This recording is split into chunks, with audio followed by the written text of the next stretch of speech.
Welcome to the Compliance 911 Show, a no-nonsense podcast discussing hot topics for today's busy compliance professional. It's everything you wanted to know about regulatory compliance, but we're afraid to ask. And now, here are your hosts, Dean Stockford of M&M Consulting and Len Suzio of GeoData Vision. Welcome to today's episode on the Community Reinvestment Act. We call today's episode Teaching About the Community Reinvestment Act, and we are joined by a very special guest, Linda Ezuka. Linda Ezuka is the founder of CRAtoday and the CRAhub, an exclusive membership service for bank professionals to master the art of the Community Reinvestment Act, get exam ready, and leverage capital for the greater good. Linda also leads the Hawaiian Bankers Association as its executive director. She also hosts the CRA podcast, a podcast to elevate conversations around the Community Reinvestment Act. Linda has over 30 years of community development experience with emphasis on CRA compliance, CRA on-site and remote training, community development finance, and CDFI investments and partnerships. She has led CRA programs for large banks and has consulted with banks of all sizes and regulators. Linda, welcome to today's podcast. Thank you. Happy to be here. Great. Well, in my introduction, I mentioned how you work with bankers from all over the country to instruct them and inform them about the Community Reinvestment Act. Why don't you fill in the gaps? Exactly what do you teach CRA officers and maybe directors too? Well, sure. Thank you for the opportunity. I founded CRAtoday to address a gap in the market. I was fortunate enough to have a mentor early in my banking career that was deeply committed to community development. I learned by doing, right? I had guidance, however, and there wasn't really any formal training per se on the very detailed aspects of the CRA. I did go to the ABA's compliance school, which I loved, and I was fortunate enough to participate in the National Community Development Lending School. But fast forward 20, 25 years, I paused to reflect on the lack of training opportunities that exist in our industry, and especially at the advanced level. So I formed CRAtoday in 2019 and launched the CRAhub, our community of CRA professionals, in 2020 during the pandemic.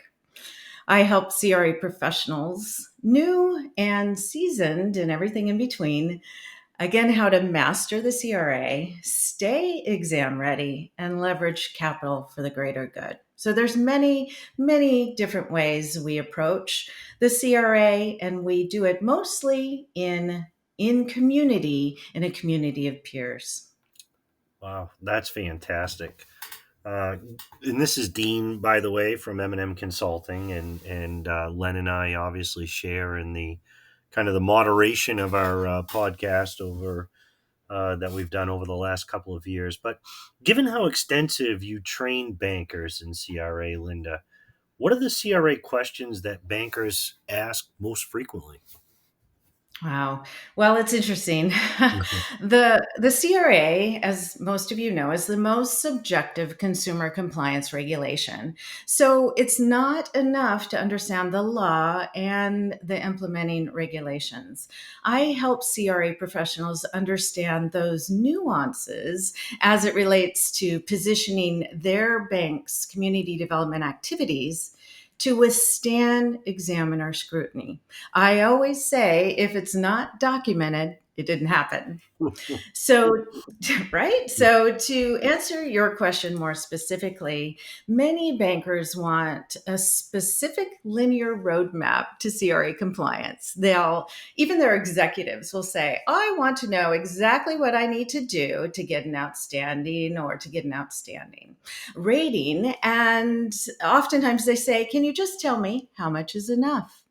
And as you both know, it's just not that easy. So I work with our professionals so that they can get ahead of their examiners to answer the questions themselves. So, what are the community's needs? And no one knows their bank better, their bank's performance, or their community better than them. So I always share that it is their responsibility to strategically lead their compliance program and their CRA program with the intended impact so that they arrive at that entrance meeting right before their CRA exam and they're confident, they know their performance, they know their gaps, and they drive the narrative and their story of impact. Now, I would say to more specifically answer, there is one pain point that is universal. And that is identifying community development loans. Every year, we hold a community development loan challenge training for bankers, and it fills up fast because it is the most subjective and complex element of the lending test. There's really no checkbox, no FDIC or call code that will say, yep, it's a community development loan, I am sure. So it's typically up to the CRA professional to understand the credit approval memorandum, to review them, to find the primary purpose, and then prove impact. And every bank, in my opinion, underreports community development loans. There's just not enough time in the day as bankers organically serve their communities, as well as strategically partner to drive impact to originate community development loans, right? There's just so much to do. So the art of the CRA, as I say, is uncovering all of the activities that the bank naturally does and deploys by residing within the communities in which they serve. I know that was long-winded, but That was excellent. I can go on and on and on. Yeah, no, that was excellent. Thank you very much. I appreciate that. Sure. Yes, and Linda, one of the concepts that's really important in CRA is this concept of performance context. And we all know it's very important to CRA performance ratings. How do you tackle that issue? How do you explain what performance context means to bankers that they have to know more than, 5% of their loans were in the low income tracks? That's only being halfway there. So, how do you tackle that issue of performance context and how do you explain it to your students? Absolutely. Well, it performance context is widely misunderstood and oftentimes poorly executed, sadly. So I have a story. Some 25 years ago or so, I was in my exam and meeting with the CRA team, and I proudly presented my binders. Yes, they were binders back then. That was, back in the AOL dial-up days. And I was really quite proud. And I had all these newsletter clippings and stats and data, and it was around affordable housing and workforce development and more, right? I spent a lot of time um, gathering all of this performance context. And the examiners essentially said, well, and not these words, but oh, that's cute. But none of that matters unless it is in context to your performance. Well, that was a light bulb moment. I was like, oh, darn it. Okay. Well, from then on, I paired performance data to specific performance analytics that related to my performance within the communities in which I serve. So within the CRAhub, we focus on identifying performance gaps and then wrapping around performance context around a specific deficiency, for an example. So let's say a bank has difficulty originating mortgage loans to low to moderate income individuals. So that is the fact, right? Because we're looking at data compared to the aggregate, which means the pool of banks, right? And they are below. So they have a gap. They are below their peers in terms of deploying and originating loans to low and moderate income individuals. That's the fact. Then we start to ask questions. So we go internally to the market presidents and we say, what are some of those barriers? What are those barriers to originating loans to low to moderate income individuals? So we gather that. And after we understand from the market perspective what's happening, then we can start to understand, okay, well, what else, right? So, what data should we also produce that gives more context to our market president's view, right? To prove what might be going on. It might be that, there's a high cost of housing, right? Or there might be low inventory, or there might be a lot of there might be a lot of cash buyers in the market, right? So many things could be happening, but it's up to the CRA professionals to gather that information in that context. Then, lastly, I say, well, what else? So, performance context in my mind is, well, what else is happening? So, maybe you might also want to partner with nonprofit organizations like a NeighborWorks organization to support families to get mortgage ready or to stand up a special purpose loan program. So the possibilities are many. And the bottom line for performance context from my vantage point is asking and answering the question, so what is going on? What is real? What is the data? What is your bank doing about it internally, organically? What's happening in the community? And then what will you do about it to change, right? To further meet the credit needs of the community. And that is the art of the CRA. Wow, that was a incredible explanation because I do get a lot of questions relative to the performance context. So I appreciate that very thorough answer and response. Um, CRA is all about meeting the needs for credit services in the community served by the bank. So tell us how you educate bankers on identifying and measuring the need for credit services. Sure. Well, I think this is a little tricky as well, right? This is where a CRA professional really needs to understand their community. And you can't do that by just driving your CRA program from a compliance standpoint and, staying in your office working on all of the data analytics. You really need to be able to look up, out, and get out of the office to understand what truly is happening in the community, who are your key stakeholders, what are the biggest concerns, and really interfacing and working in community to learn what might the largest to learn what might be happening at on the ground or what might be needed from the vantage point of consumers or from nonprofits that work with LMI individuals or with small businesses. So most importantly is we need to get out of the office and start to gather information and be in community with stakeholders so that we can really have a sense of what the true needs are. And that it takes a village, right? We Mm. can't do it in a vacuum. Yes, I agree. Are you still there? I am, Oh, yes. fantastic. Well, I always said that too, Linda.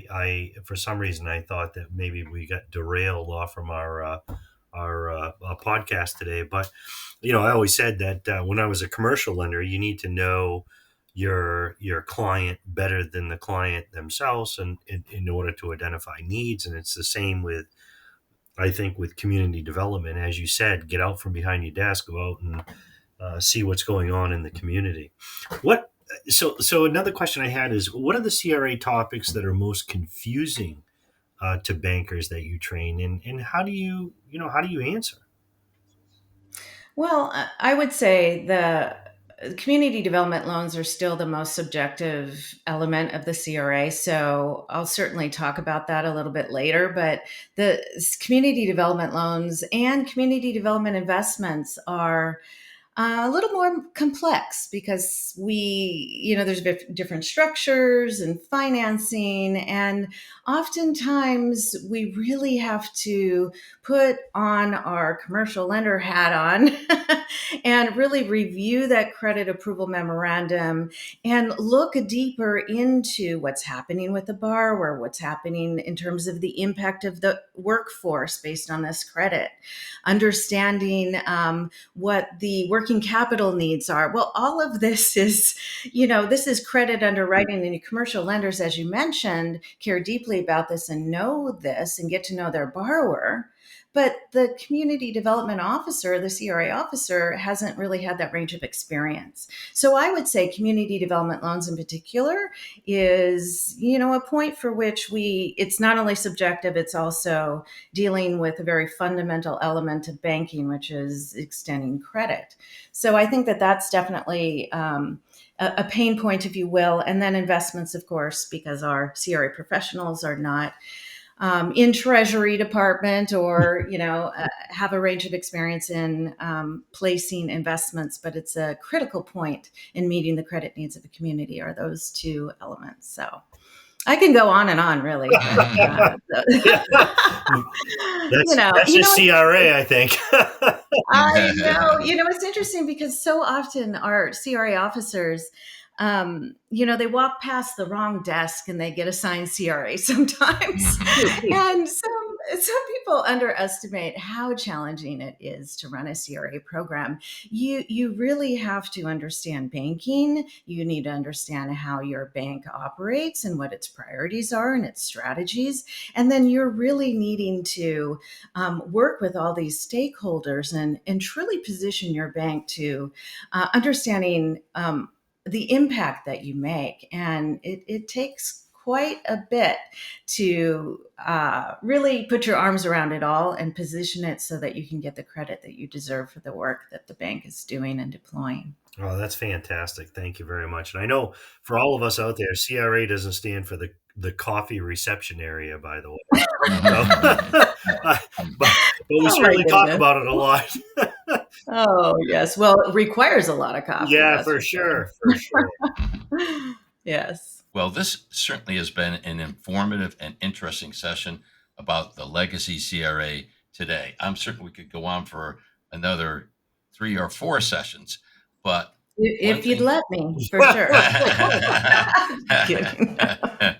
But what I want to explore in our next episode will be the new 2023 CRA, which I know I've been getting a lot of questions about. I'm certain Dean has been getting a lot of questions about. And Linda, you for sure with your students have been getting a lot of questions. So that itself is worthy of at least one full episode. So we're going to end this episode today about the legacy CRA and get ready for the next recording about the 2023 CRA. This is Len Suzio with Geodata Vision saying thank you, Linda Ezuka, for joining us today and helping us inform our audience. It's my pleasure. Thank you. And this is Dean Stockford from M&M Consulting. And yes, thank you very much, Linda. It's been a true pleasure getting your insight. And I look forward to our second podcast recording. Me too. Thank you so much. Thanks for listening to the Compliance 911 Show. If you like the podcast, be sure to subscribe so you don't miss an episode. While you're at it, please give us a like and review to help others find the show. As always, links are in the show notes, and you can always find us online at compliance911show.com. Follow M&M Consulting and Geodata Vision on LinkedIn for all the latest news and information on compliance hot topics.